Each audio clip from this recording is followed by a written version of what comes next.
One of the main things I'm thinking about regarding prospect evaluation this year is how do we know if elite college scorers are going to translate to the NBA, right? There are so many elite college scorers who don't end up being great NBA scorers, but how do we identify the ones who do, the ones who are elite, efficient, high usage college offensive engines, and then end up doing that to an extent or fully in the case of someone like Jalen Brunson in the NBA. So that's what we're going to look at today. And Brunson to me is the quintessential example of this. And I'm recording this. I cut these clips up forever ago, and I've just been putting this off. But I'm recording this the day that my Pacers beat the Knicks in Game 7.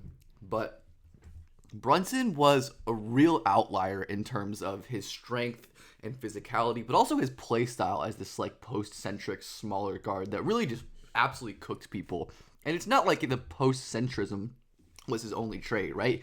He had the burst to back out of post-ups against bigger players. Shout out Saga Kanate right there. Blow by with burst, finish strong with great touch for the and one there.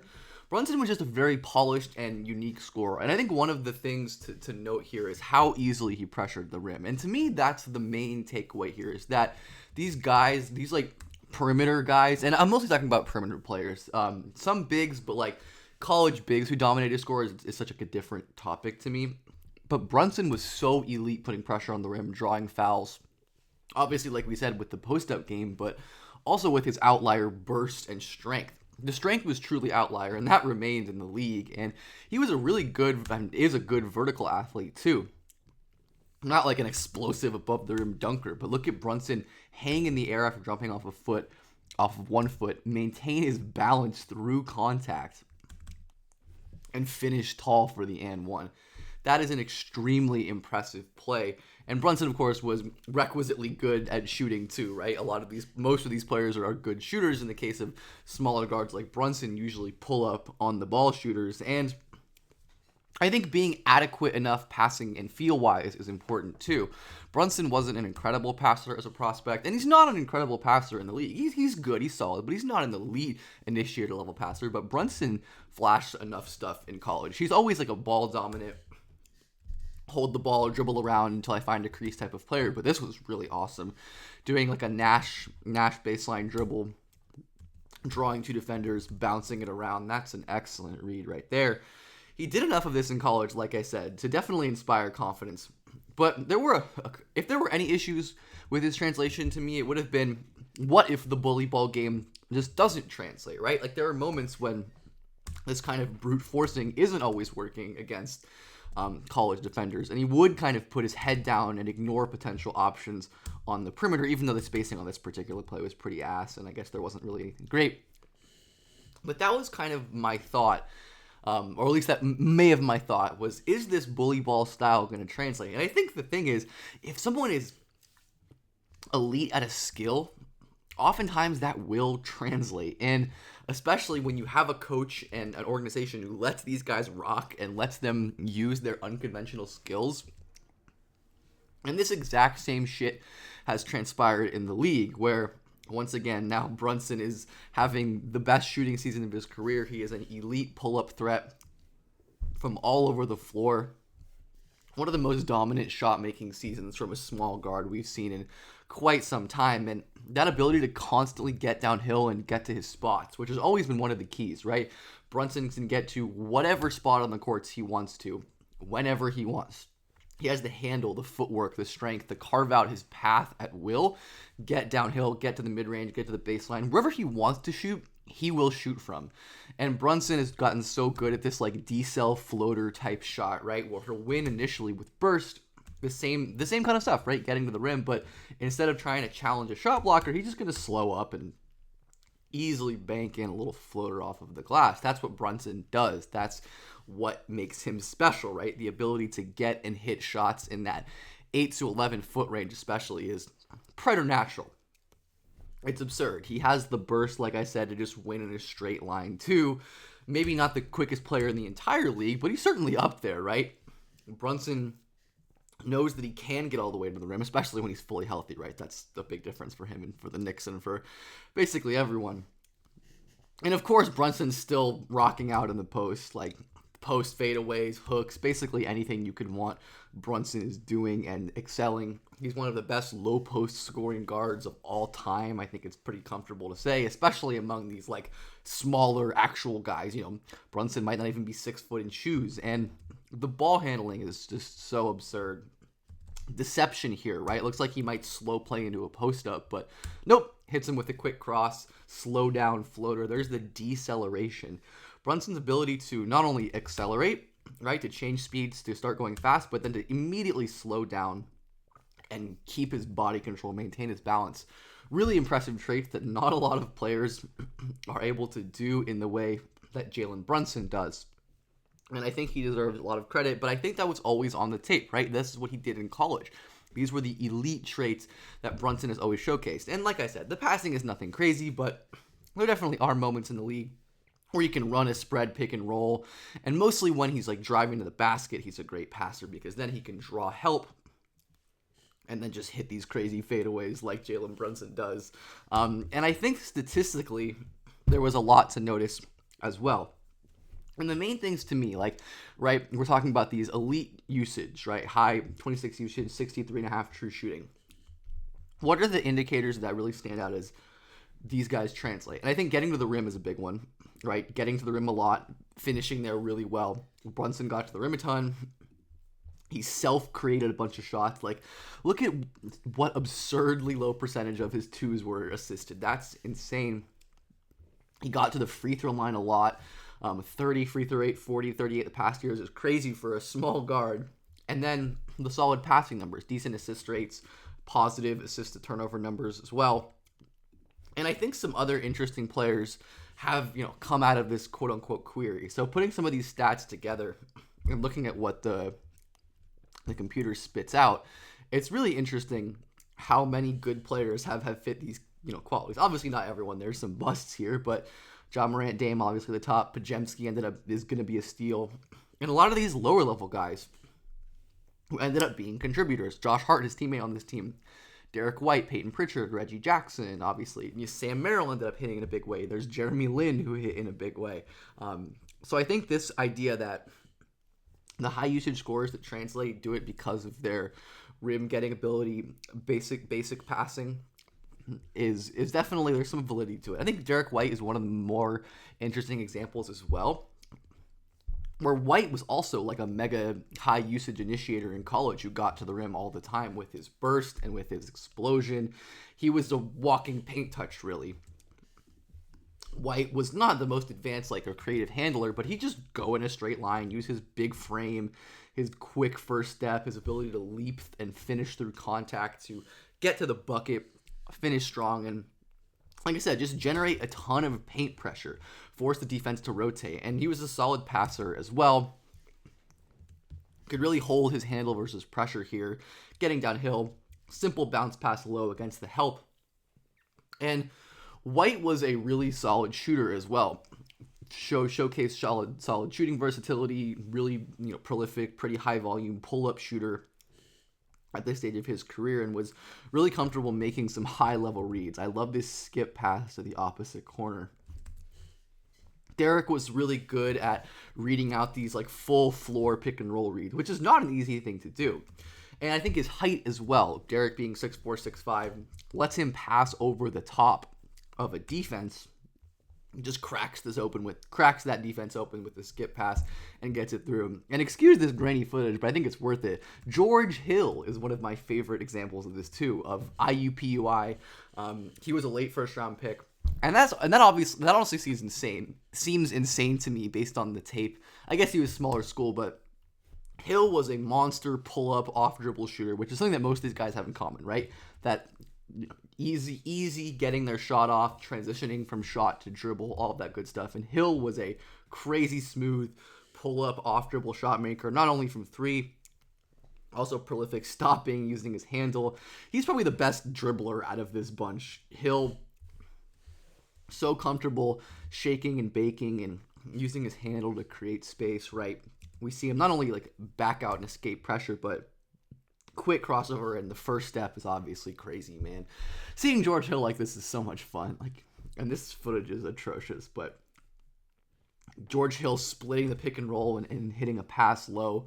These are all things that really translate to me, right? The tight through space handle. It's not like he's just dribbling in open spaces. He's actually splitting a pick and roll coverage. He's doing a difficult pro level move, and then he's immediately bounce passing low when the help comes up. His awareness was obviously really good. Again, making another little like secondary pick and roll bounce pass. And of course, Derrick White has carried this over into the NBA this season, especially taking on a role as a creator where he was facilitating, running pick and rolls. Again, nothing super complicated, right? Simple double cross to set up this screen reject, using his burst and kind of pacing to get to the rim, and finish with a little lefty scoop finger roll type. And that's what Derrick really is. He's hyper efficient in his movements. There's really no wasted action here, as everything he does seems to have a purpose, right? Just kind of weaving his way to his spot there to get a mid-range jumper off. His strength, and once again we see the deceleration, which is a skill that I just love that Brunson has, of course, where in order to separate from Herb Jones, right, he does a really good job against Derrick, but he notices that because White got downhill, Jones had to turn and chase and abandon his slide, so he knows he can stop on a dime, force Jones to go flying, up fake, pivot, another offhand finish. The craft and the strength and all of his scoring chops really just off the charts improvement this season. And I think, again, this was stuff that he was doing at Colorado, right? That ability to pressure the rim with burst and from the perimeter tends to translate, at least to some extent, especially when guys are shooting threats, which of course White is. He is an elite shooter, both on and off the ball.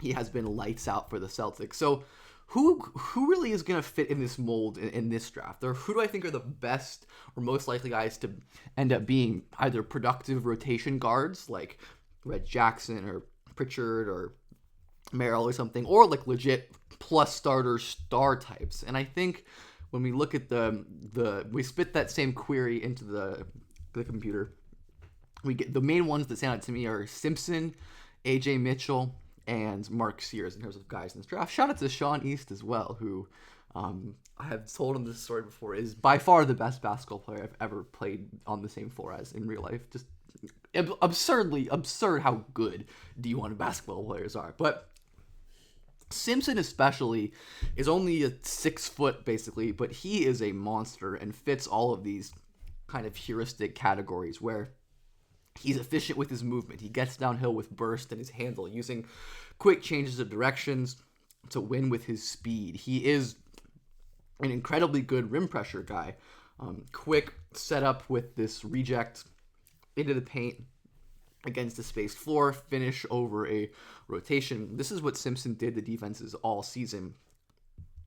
And I think the efficient movements here are similar to White, obviously another Colorado point guard, where it's a lot of quick crosses, exploding, and we see a kind of deceleration here, where he's very deliberate with his last steps, 1-2 to shield this shot blocker, finish strong with his offhand. And KJ, of course, was able to carve shit out with his strength too. Really, really strong player for someone only 6 foot. And he's a really solid passer off of his drives. Again, not like an elite passer, but he can bump a defender backwards, a much taller defender at that, draw help, and make a little tight window bounce pass to his big for a wide open layup. This is what great initiators do. They draw help with their drives or whatever, and they capitalize with their own scoring or with playmaking. And KJ was an awesome shooter this year. He's been on a really steady improvement track of shooting throughout his career, which we can look at quickly, which I value a lot, right? Big jump in three-point percentage, big jump in, we won't see here, but big jump in the rim and the two-point stuff. And I think that's definitely important. And KJ has showcased the ability to create his own shots off the dribble, right? With these step backs and these difficult kind of pull-ups. That's a crazy shot. His touch has gotten a lot better, I think. Just looks a lot more natural on some of these jumpers than he has in the past. And again, using his pacing and his handle. Maybe that was a carry. I don't actually know. Borderline. Borderline.